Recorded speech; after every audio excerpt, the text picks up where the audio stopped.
Hello, hello. Welcome to Courage Becomes Her, where we connect and share real life stories. I'll talk with women whom I love and am inspired by, women who are experiencing life just like you and me. I'm excited for us to gather together and cultivate confidence, courage, and joy in life and work. I went into a depression and I was very withdrawn, which is different than I typically am. When I'm with people, I'm more outgoing, and I went into a depression. And I would say, it's a process, and that lasted about 3 years. You can't be a caregiver if you're ill. And so that was always, I have to stay well. I have to stay healthy. That was always on my mind. That was Charla Anthony. Charla is a fifth generation, yes, you heard me right, fifth generation Central Texas gal, with her family having settled in the Bryan College Station area over 200 years ago. So we know for sure that she is an Aggie, a tried and true A&M Aggie, and is just the sweetest, kindest, most wonderful Central Texas gal. She has been a gardener for 6 decades. Yep, you heard me right, 6 decades. And she has proudly served her community as a professional horticulturist, a plant consultant, a columnist, and instructor for the Master Gardener program. And now, over the last year, has launched her own gardening expertise business about Zone B, the Central Texas zone, on YouTube and Instagram and blogs through her website, and is bringing all of her expertise about gardening to us at home, which is just absolutely so amazing. When she's not in her garden, she loves spending time with her 2 granddaughters, who are just adorable and show up in her Instagram on occasion, as well as their mom and dad. And she loves gathering with her friends for Bible study and traveling to see gardens and landscapes all over, which she also shares with those of us in her online community, which you should join and be a part of.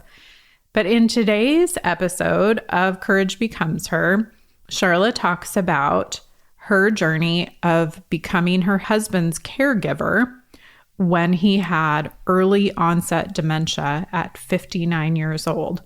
You'll hear throughout our conversation how they became aware of the illness and the just not only sudden, but immediate shift that created in their lives, the financial impact and turmoil and panic that brought, since they were obviously still very much in their working years and were young, and her husband was self-employed and owned his own business, and they needed income. She also talks about what the journey meant for gathering help and a team of people around them to support them, and what that looked like to ask for and receive help. And then how in the world that she attempted to take care of herself, as well as attempt to continue some sort of a career while managing being the daily caregiver for her husband through this horrible disease. So I am so grateful to Charla for joining us for today's conversation and being willing to open up and be vulnerable about this awful, horrible disease and her 11.5-year journey with it. So thank you so much for listening in today.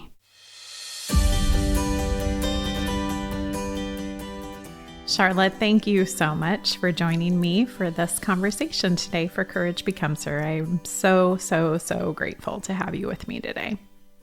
You're welcome. Thank you for inviting me. Yes. So we're talking about the blessings and burdens of marriage, and we'll talk about your story here in a moment, but let's get to know you first. So first and foremost, where is home? I live in Bryan, Texas. It's in Central Texas, and my back door neighbor is Texas A&M University. Yes. Yeah. And lifelong Texas. Oh, yes. My family's been in this part of Texas almost 200 years. Wow. That is just so incredible. So incredible. I love that. And such history. I love being able to hear some of your stories about that. Yeah, we have deep roots here, is what I tell people. You do. You do. You do.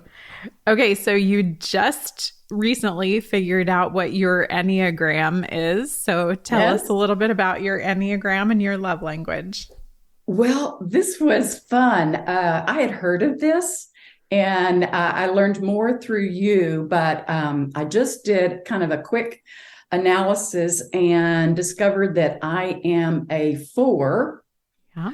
And I have wings. I think that's what it's called, one and two. And what I learned is well, it wasn't a surprise that is strongly in the creative side Yes. of things. But anyway, perfectionist, that word falls in there a little bit. Fixer, reformer. Anyway, a lot of that fit. I wasn't surprised. Some of it was a little bit of a surprise. Yes. Yeah. And how about your love language?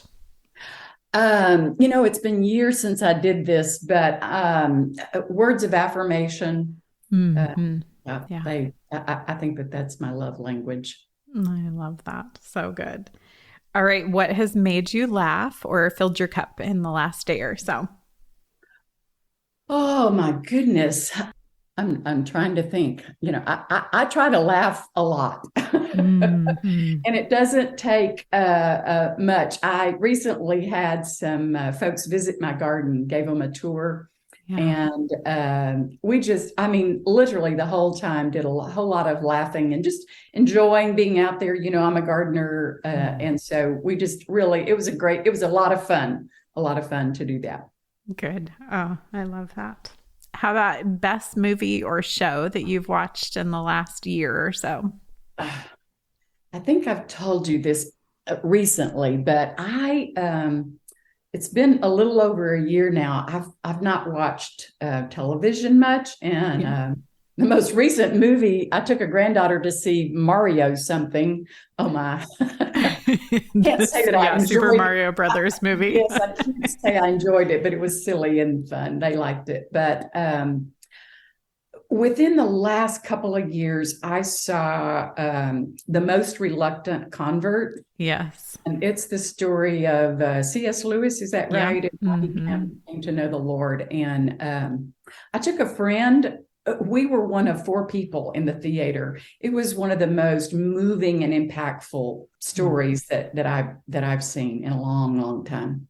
Yeah. Yeah. You shared that with me in a previous conversation, and I watched it sometime within a week or two after you told me about it. And because I'd never heard of it, and it is incredible. So, yeah, I concur with that. It's definitely worth watching. So, yeah. All right. How about the first concert that you ever went to? Oh my goodness. This is so Texas, but it's interesting because my husband sang. Music was everything to him, but I was not one of those kind of teenagers. Mm. So you'll quickly know how old I am. But the Beatles came out, right? And my sister had a Beatle club, so I know lots of Yes. Beatles music because it played on the stereo at our house. But the first concert that I recall, I think that I was in college, and it was a Willie Nelson concert at Okay. G. Raleigh White Coliseum on campus at A&M. Wow. Oh my gosh, that's great. I love that. Good for you. And he's still singing today.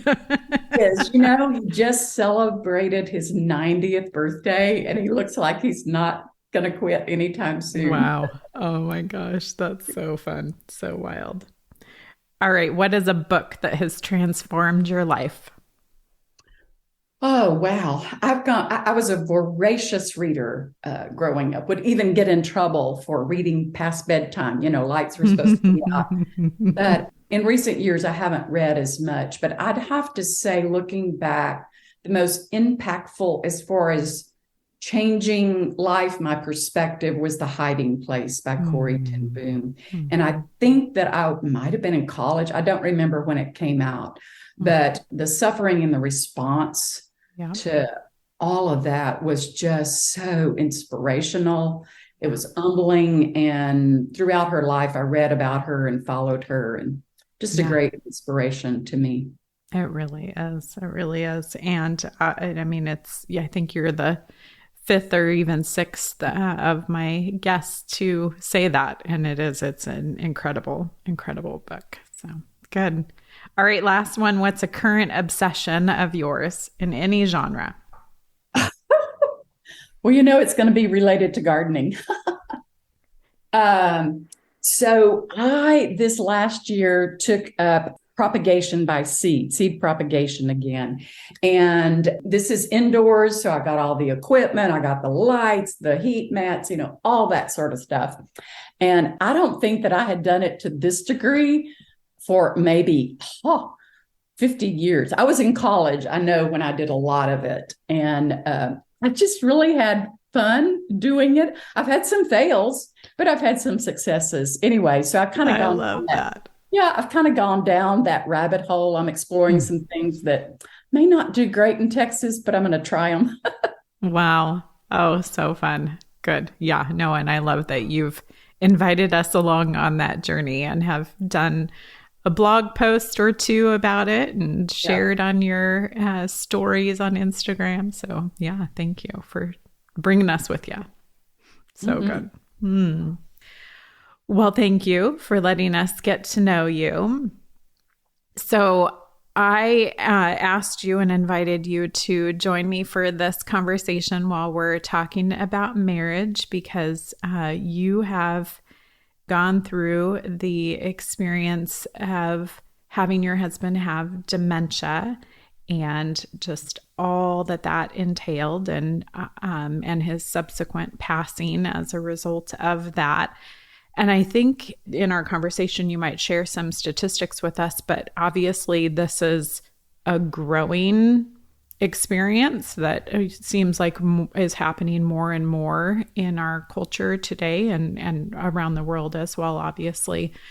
So it's something that it's on a lot of people's minds, obviously, and what that looks like. And so I specifically asked you if you would share what that meant for you to become his caregiver. And so like you can share about that of what made you choose that versus, putting him in some sort of a home or something like that. So thank you, first off, for being willing to share this difficult part of your life and story with us. So maybe start us off just by sharing, like, how did you guys even discover it? Like, what was the awareness that came and the onset, and maybe a little bit about the progression and the timeline? Right, right. At the time, my husband was working. He was self-employed. He had a commercial construction business. And then I worked as a horticultural professional. And that year, it was 2010. And it was truly, and I've told you this, a year of blessings and burdens all at once. And he was 59, I was 58. And this may sound a little strange, but I was not aware of his condition. I had not noted small things that is often the case with dementia. Mm. And part of that was because of what was going on in our lives. Mm. My mother was in her early 80s, and my dad and mother had just been diagnosed with dementia. Mm. And my father was having serious health problems, heart surgeries and pneumonias and all that sort of thing. Our son had graduated from A&M and had gone to work in Dallas and moved back home and had started his own business. He got married that year. And not too long after that, we had our first grandchild. I think that my dad was in the hospital that year 3 or 4 times, one Wow. time for about 3 weeks with a serious life-threatening condition. So between work and all the things, that we had going on, I will say that it was sort of a family joke. My husband was one of the most forgetful people I had ever met, to the point that, we would joke about it at family gatherings. Don't send Mark to go get the ice if we need it. He'll come back without the ice and 2 other things. I mean, literally. So, there wasn't something that was real obvious.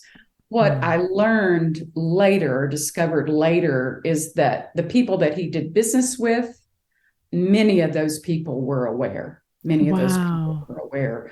Wow. But he had managed to function pretty well with that condition. Wow. My goodness. Wow. So he's 59 there. He notices you're not yet. So talk a little bit about like what brought that awareness for him, and then when did you become aware? Yeah.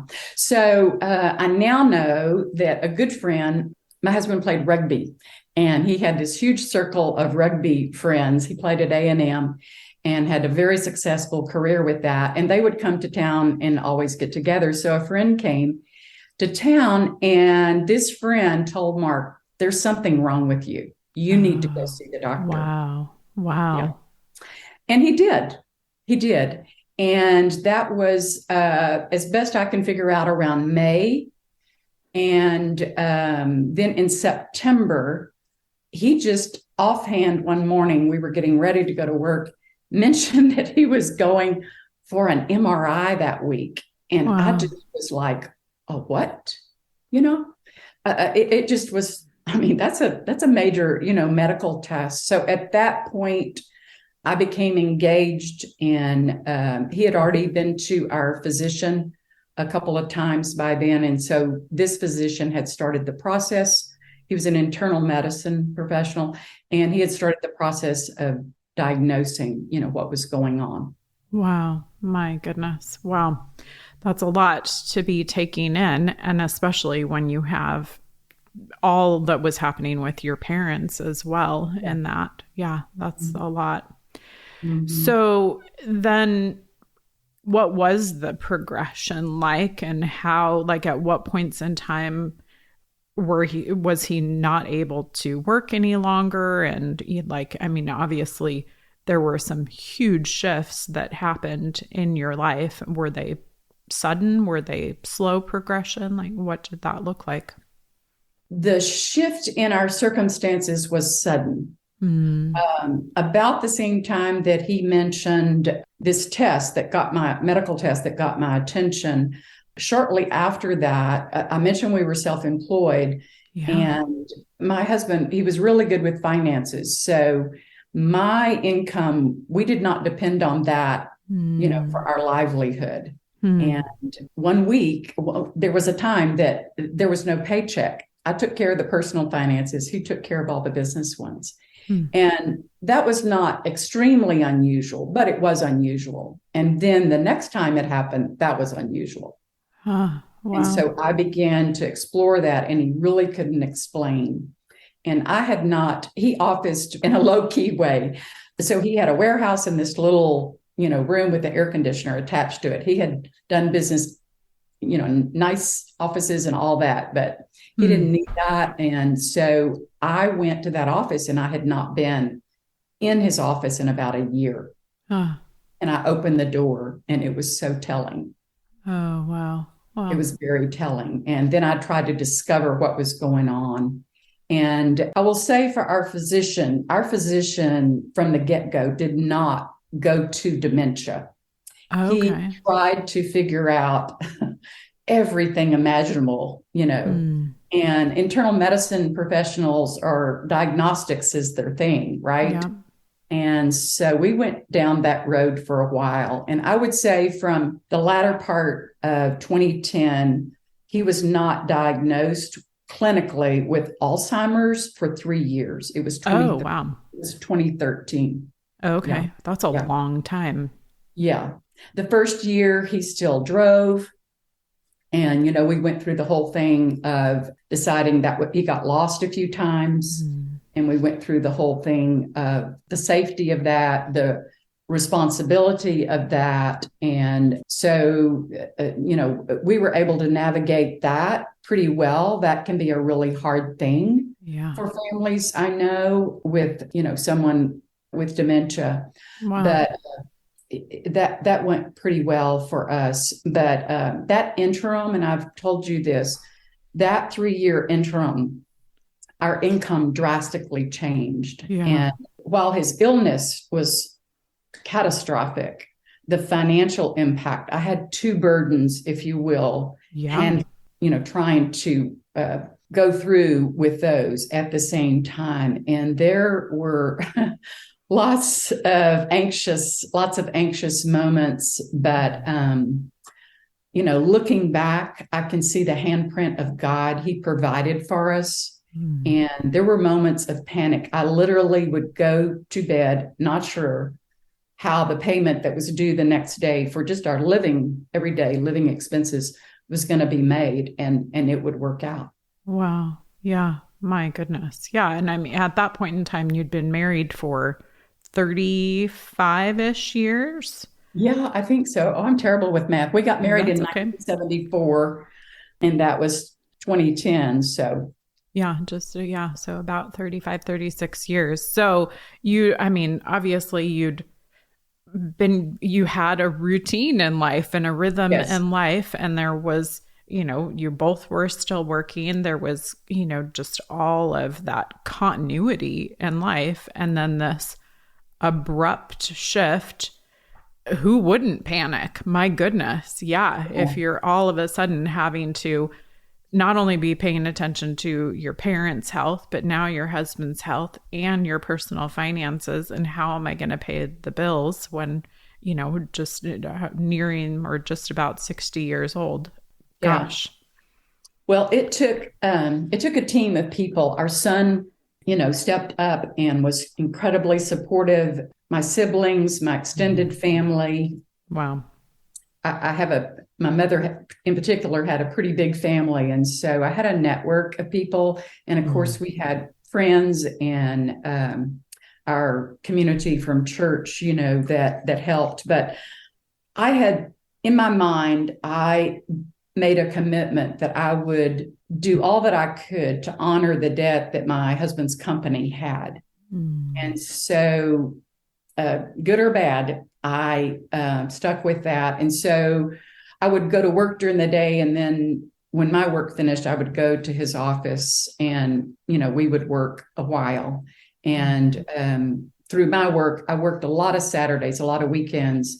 But if I wasn't doing that, then, I would be working on that business. And early on, when he first went in business, I had worked for him. So I had some familiarity. And through God's grace, I was able to do that. I was able to pay off the debts and honor that, because I know that's what he would have done. And that was a really, really hard thing. I look back and I really don't know how we made it through, except it was just God's grace holding us up and carrying us through that. Yeah. I don't know how you did it. I mean, that's just incredible. If you're trying to also, through all of this, keep up your own career, both because I imagine it was a healthy distraction and an outlet for you, but also a financial necessity and must. So, oh my goodness. Right. Yeah. Right. Wow. Yeah. I love that you talked about the team of people that you had around you. So was that, we can have a tendency to have a hard time asking for help. So was that difficult for you to kind of gather, that team and that help, or was it a pretty easy thing? Like, how did that go for you? It was a little bit of both. We talked about the Enneagram. One of those that I'm strong is that I'm the helper, right? Mm-hmm. Yep, that's right. It's hard for helpers to receive help and ask for help. Yeah. And during that time, while my husband was ill, my father passed away. And a friend text that day and said, "What can I do for you?" And I just told her, "Please just go to the house and check on my husband, check on Mark." At that time, he could stay most of the time alone. And I had put cameras in the house and, safety. I had taken safety measures. So just from my phone, I could observe him and check in on him. And almost every day there was someone in our schedule that went. Anyway, she came. I walked in that evening. There he was having dessert. She had fed him. My refrigerator was full of food ready to eat and serve. My kitchen was clean. The dishes were washed. And, I began, this is too much and you shouldn't have done this. And she said something to me that has stayed with me to this day. Don't take the blessing away from me for helping you. Yeah. Don't rob me of that blessing. And it's just stayed with me. And so that served me well for the remainder of the time that my husband was ill. If someone offered to help, I took them up on it. Whatever it was they wanted to do or give, I accepted it. I knew it was from the Lord.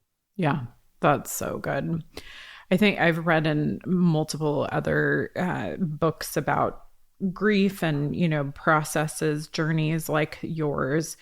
Like one of the best ways for friends and family to offer help is to, rather than just an open-ended, like, how can I help, make a suggestion, like, I'm going to come over and bring you dinner. Would you prefer that I do that on Wednesday or on Thursday night? So that it's like, I'm going to do this, but, giving that option. Was something like that, like a helpful means for you of someone offering their help?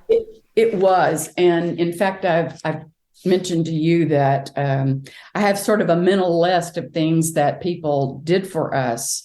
And if there's a caregiver listening, or if there's someone listening that you have someone, in your circle that's a caregiver, that there are so many practical things to do. There was a lady who, for 2 years, every week sent us a card. It was just a little note. She was in the prayer room at our church in our prayer ministry. Every week we got a card from her, just a little verse, just a little sentence of encouragement. And, I would sit that down. We would read it. I don't know, if my husband was able to take all of that in, but it was just a hug. It was a virtual hug. Some friends gifted us a housekeeper twice a month. Wow. And they would come in. And of course, it was great because my husband was home. And that for that day was also the person who had their eyes on him, me as well. The first few years, I mentioned that he played rugby. He was an athlete all of his life, very fit. Exercise and working out was part of his whole life. And so there was a facility through a rehab center that he went to work out. It was very inexpensive. And this is a great thing for caregivers to know. I think for us, it was about $15 a month, and it was connected to a rehab center. Wow. And they had a few hours a day that if we were a member, that he could come. And there was an RN on duty, plus some nurses assistants there, trainers. And I made arrangements for that. There was someone that would take him or pick him up. I would get him there or pick him up. We would trade that off. One of those individuals, I just am astounded at what people, their lives are so busy. One of these individuals was a professor at A&M, very engaged in the College of Business, but he sang with my husband for years in choir at church. Wow. And he very faithfully would do that once a week for a long, long time. Wow. We did have people that would just call and say, I want to bring y'all dinner this week. What night would be good? And they would bring that. And of course, it was very generous amount of food. So my routine was Sunday afternoons, I did food prep, batch prep food, for our week kind of a thing. And so there came a point I could not have food in the refrigerator. Yeah. Right. Because if my husband opened it, his body no longer told him you are full. And so it was he could get in a bad situation. And so we had to become pretty creative. So I became the queen of freezing food and, those Wow. sort of things. So it was Huh. just small things like that Mm. we figured out, things to do. Other things that people did, they would come and pick him up and just they would take him to Aggie tailgates. They took him Mm. to a football game. We were gifted tickets to baseball. For years, he and I had gone to Aggie baseball games together with a group of friends and Mm. things like that it was a challenge sometimes to take him out in public, and Yeah. do some things early on. But there were men that picked him up and took him to lunch. One of them would his if you're in Texas, we have Dairy Queens, and oh my goodness, he loved DQ blizzards. So we had a friend that really often every week would just pick him up and take him for a blizzard. Oh, It was, not I health food, love that. but it was just such a pleasure for him. And Yeah. so it was a lot of things like that. There was one man, and this is extraordinary. I might get emotional. They sang in choir together, and he picked him up every Tuesday and took him to his ranch and kept him all day. And he did Wow. that for 7 years. Oh my gosh. Yeah. Wow. What a gift. It was just such a sacrifice, for Mm-hmm. him Mm. to do that. But my husband had cattle, Mm. and he had land that was sort of, some people fish and play golf. My husband had cattle, and so much of that resonated, with him. They had a pond for him to fish in, and the whole family was part of that caregiving day for him. And Mm. that day on Tuesdays was the burden was the lightest because Yeah. I knew he was completely cared for and, Mm. taken care of. And it was just an amazing gift. That was a lot. I don't know that a lot of people could do that, but Yeah. That's incredible. I love that. So good. So, I mean, obviously, you developed this extraordinary routine and had a schedule, of all of these different activities of the cleaners and people bringing food and people taking him to Dairy Queen and taking him to the ranch. I love all of that. And I think it's so incredible, but that's a lot and not everybody's equipped to potentially do all of that. So how did you know like that was the best route for you versus choosing to, find an Alzheimer's home for him to be in or, something where you didn't have the burden of that daily caregiving? right, right. For us, it was not an option financially. Mm. Mm-hmm. And let me say this, that a person is not it is okay as a caregiver to place your loved one in a care facility. It is Yeah. okay to do that. It doesn't mean you failed. It doesn't mean that you have failed Mm-hmm. them. During that time, both of my parents were in a care facility. Mm-hmm. They had taken steps. They had purchased a product that covered that cost for them. And part of that was one of my siblings almost every day was at that facility, eyes on them and checking on them, which was incredible. And I know a Yeah. lot of people can't do that, Yeah. but that was an important part of our comfort level, if Mm. you will, with that. We would have preferred for them to be at home and us have, care for them there. But it just, with both of them having high needs, it didn't work out. I was blessed that it just worked out that towards the last 2 years of this journey, I sold our home, which when we bought it about 3 years or so before my husband became ill. We agreed it was our last one. It was our forever home. Mm-hmm. And I loved it. It had an incredible garden and it was a beautiful property. But we moved from there. And so I intentionally purchased a home that I could remodel to Mm. accommodate his needs. And so that is what allowed us. By selling the home, I had the resources to do that. And Wow. then I had private caregivers towards the end that would come in and help me Yeah. a little bit every single day. And I retired when it Mm. got to where he needed, full-time type care. I Yeah. retired and I did that in 2019. So that was about 9 years, a little over 9 years in. Wow. Wow. That's so incredible. You have such a strength and you carry yourself just with this peace and confidence. And I know from what you said a little bit ago, like obviously there were times of huge panic and there had to have been really dark moments through this. So, how in the world did you take care of yourself and manage yourself through all of this? Right. Well, first off, we were blessed to have a physician that was as concerned about me as he was Mm, about my husband. And we would go to those appointments, and we saw him once a year after he released us to specialized care. mm, He is the one who chose, we went to the Baylor Alzheimer's and Dementia Unit. It's in Houston, which mm, was only about an hour and a half from us, which was a blessing. There are not many units like that in the United States. mm, But at every appointment with our personal physician, he would address my husband, do all that he needed to do, and then he would look at me and mm. ask, "What are you doing for you? Yeah. When did you last leave Mark with a caregiver and you be gone, overnight?" Mm. And uh, I'm just so grateful, for Yeah. that.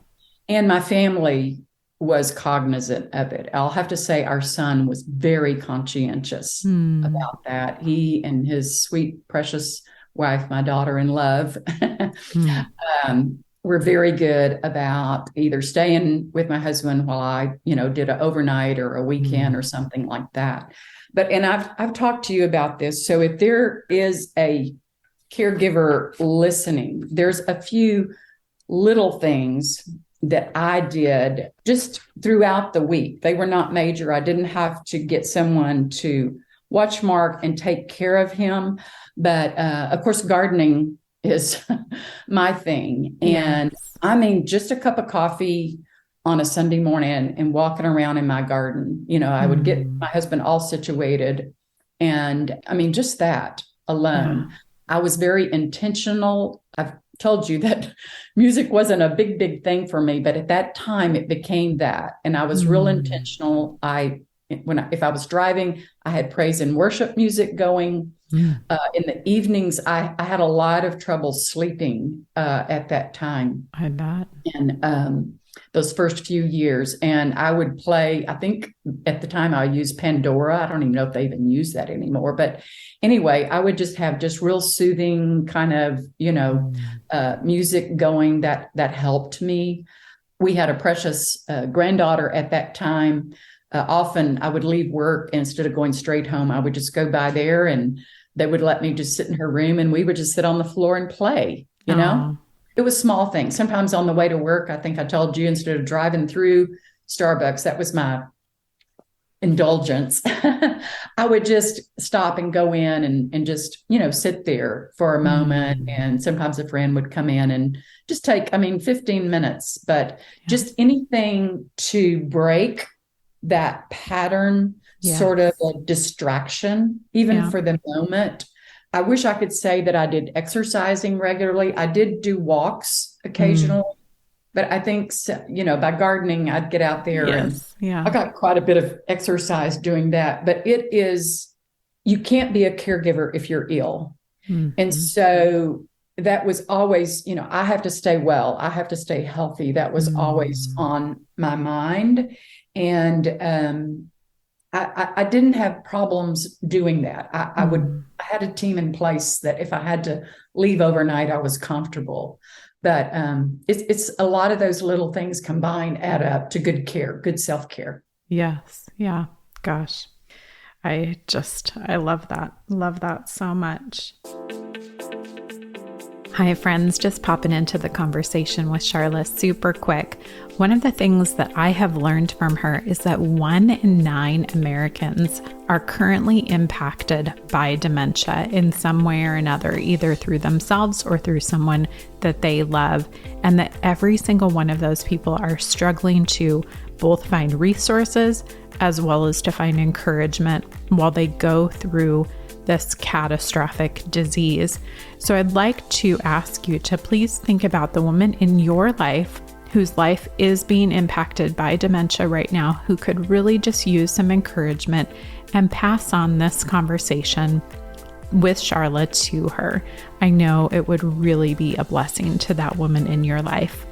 I do also want to just give a quick shout out and thanks to everyone who has shared the podcast, promoted the podcast in one way or another over the last week, particularly thanks to Ginger, Judy, Cheryl, Margaret, Karen, Frida, and Aaron. I appreciate that you do that so very much. So thanks so much, and let's get back to the conversation with Charla. You talked about things like having cameras in your home and just, some of those very, I guess, just tactical sorts of things. And you've mentioned a couple of other encouraging words to other caregivers. Are there other kind of things that you would share that were, either encouragement that you could give to other caregivers, or tips or things that just were important to you throughout this journey that you would share with other folks who are in that place? I would say this: the grieving process is different. Yeah. For a dementia diagnosis. And there's at this time, and I think I mentioned to you that we're actually, as we film this, it's Dementia Awareness Week, and Alzheimer's is one type of dementia disease. There are many, many others. We were fortunate. Alzheimer's is a disease that is prevalent in my mother's family. My great-grandmother had it, my grandmother, and my mother. Wow. And 3 of her siblings. And now in my generation, 2 of my first cousins. So you can imagine, we did not expect this for my husband, but we we didn't talk about it. Right. But potentially, it's something that had crossed my mind for sure. Early onset is different in that all the cases I've mentioned in my family, they were older, came, in their 70s, 75, that sort of a thing. Early onset is different. And the grieving process for me, and I think for most people that I've talked to that have early onset, it starts early. It starts with the diagnosis, because as of now, there is no effective treatment and there is no cure. And I would say, allow yourself to grieve. Yeah.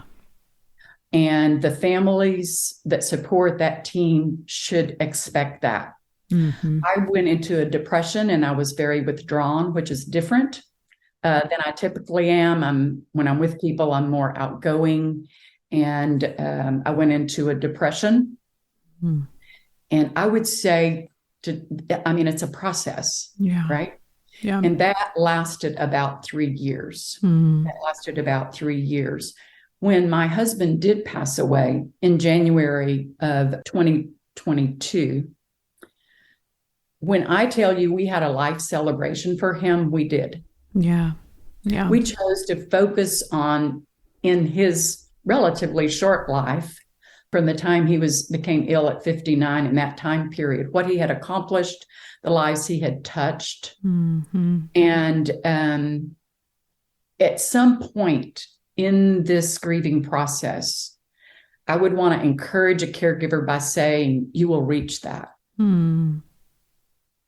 The blessing that we had, that I know is not typical, is that none of my experience in my family, nor with my husband, did we have what sometimes are described as classic Alzheimer's characteristics. There was no aggression. There was no anger. My husband was a sweet, kind person. That never changed, except if we had chocolate cake around. The man, we had to watch food. He had a sweet tooth, and I've mentioned his body wouldn't tell him. And so that was always a game, but we were blessed in that. We were blessed in that. And until the last few weeks of his life, I know he recognized me. Wow. And that was a gift. Yeah. It was the same with my mother. She didn't speak for a couple of years, the last years of her life. My husband didn't speak the last probably 18 months or so of his life. But our eyes are the lights into our souls. And, they just reflected so much. And when our mother was diagnosed, my sister and I went to a support group meeting. And I would encourage someone to seek that out. Yeah. A friend told us about one. We went to that.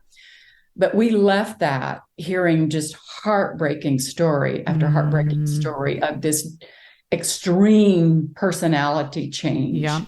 Yeah. And while I have observed it some, I did not experience that. And I really can't, speak to that. But I did have an uncle who had Lewy body dementia. And I know personally some of the things that were that happened, and that it was that complete personality change. Yeah. And I know that a lot of people experience that, and it's heartbreaking.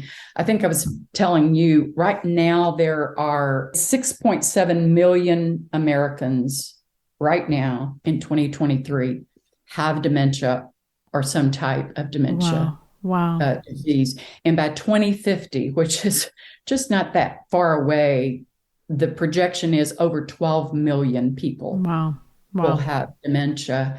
And so right now, the statistics, and these are all from the Alzheimer's organization, is that almost half of all caregivers are women. And 2/3 of those are daughters. And almost, I think it's right at half, the caregiver's income is $50,000 or less annually. Yeah. Wow.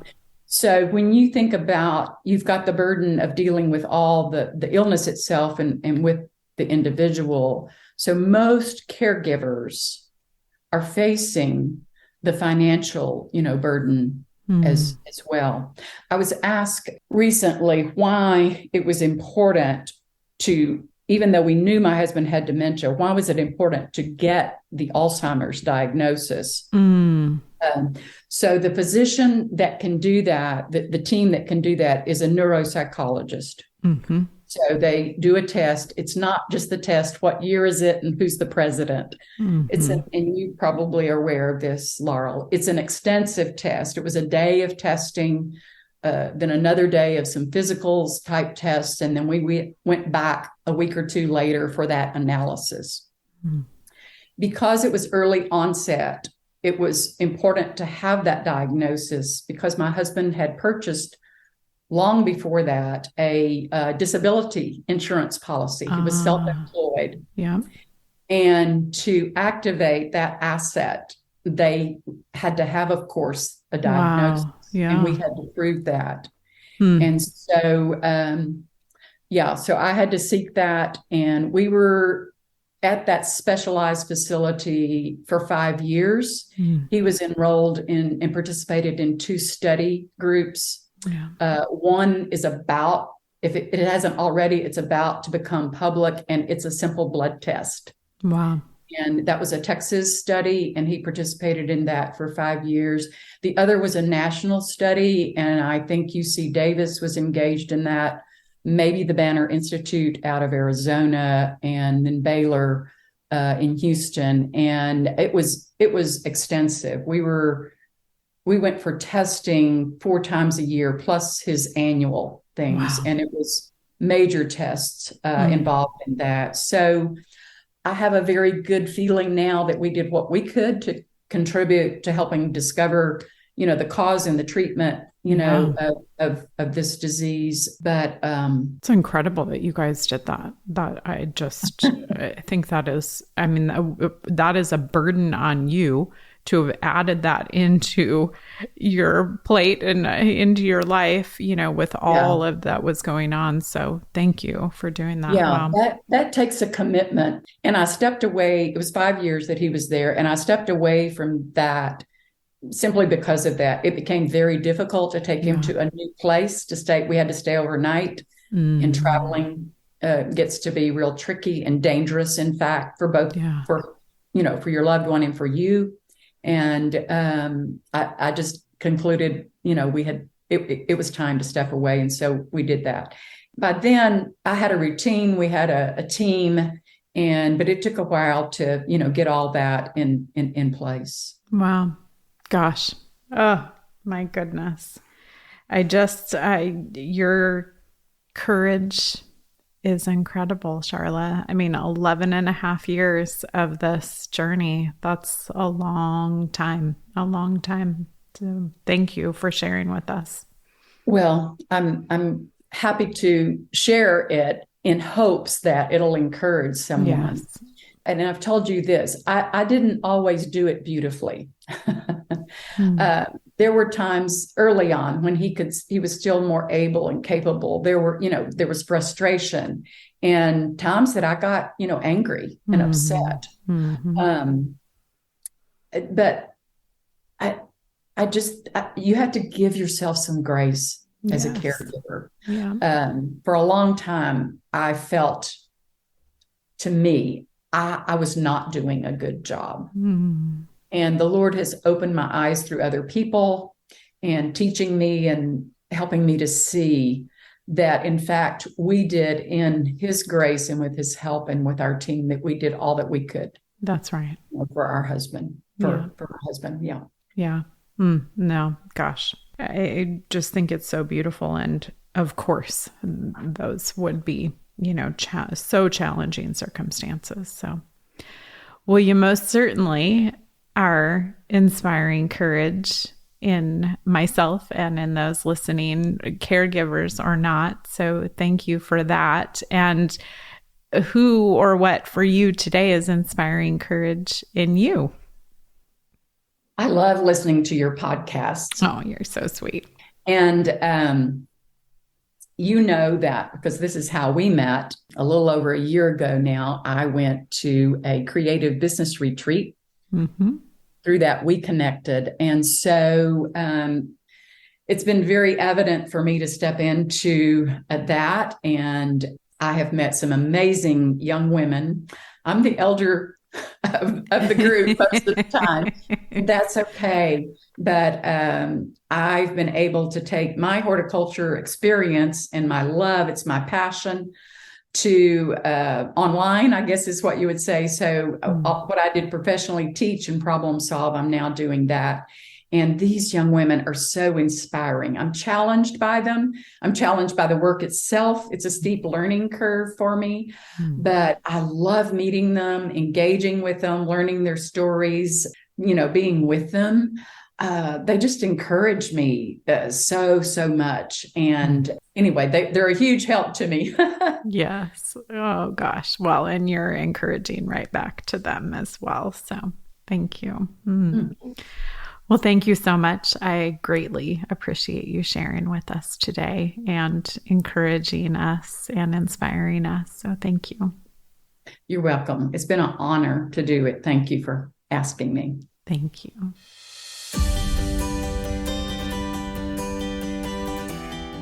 Wow. Just wow. Oh my gosh. Charla's resilience and courage are just so incredible to me. And I know that they are to you too. And what I love about and appreciate about her sharing is that while those of you who are experiencing dementia, Alzheimer's in your life, in an up close and personal way, can definitely be encouraged through her story. But all of the rest of us can as well, even if we can't necessarily relate or don't have that disease impacting our lives directly, because the principles that she shared throughout this conversation definitely can transcend the exact situations and experiences that we're each going through. One of the things that she kind of alluded to, but she shared with me in personal conversation that really helped lift her out of the sadness and the overwhelm and the depression that she referred to, is gratitude. She has talked with me about how she just really focused on the good things. And you heard her say there toward the end of the conversation, like what a gift it was for her to not have Mark be, kind of that Jekyll and Hyde personality that we all know can very well be true of people going through different aspects of dementia. And things just like that, or even, her 10, 15 minutes of stopping into Starbucks, like she took hold of each and every one of those and really focused on them from a place of gratitude and a place of positivity as much as possible. And that really helped her, again, as I said, to lift her out of that sadness, out of that depression. And again, that's something that each and every one of us can do in whatever situation that we're in, is to really just, identify and name those things that we can be grateful for when we're in the midst of something horrible, or even just, frustrating or disappointing or sad.